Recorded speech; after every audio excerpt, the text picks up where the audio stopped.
CPM സൈബർ പോരാളികളെ തള്ളിപ്പറയാതെ പി ജയരാജൻ. BJP പ്രവേശനവുമായി ബന്ധപ്പെട്ട് പി ജയരാജനെ വിമർശിക്കുന്ന പോസ്റ്റുകളുമായി പി ജയരാജൻ അനുകൂലികൾ സമൂഹ മാധ്യമങ്ങളിൽ രംഗത്ത് വന്നിരുന്നു. അതോടൊപ്പം ജില്ലയിൽ വീണ്ടും സജീവമാവുകയാണ് പി ജയരാജന്റെ തീരുമാനം. 2019 ലോക്സഭാ തെരഞ്ഞെടുപ്പിൽ വടകരയിലെ തോൽവിയോടെ പി ജയരാജൻ കണ്ണൂർ രാഷ്ട്രീയത്തിൽ നിന്നും പൂർണ്ണമായും തഴയപ്പെട്ടിരുന്നു.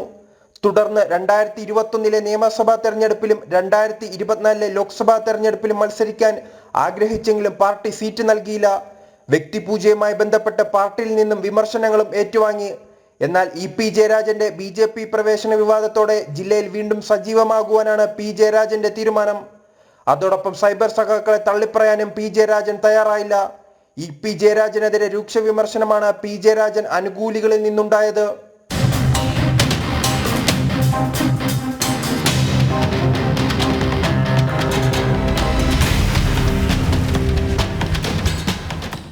ജൂൺ 4 തെരഞ്ഞെടുപ്പ് ഫലത്തോടെ ജില്ലയിൽ പാർട്ടിക്കുള്ളിൽ പുതിയ രാഷ്ട്രീയ സമവാക്യങ്ങൾ രൂപപ്പെടാനാണ് സാധ്യത. ജനം, കണ്ണൂർ.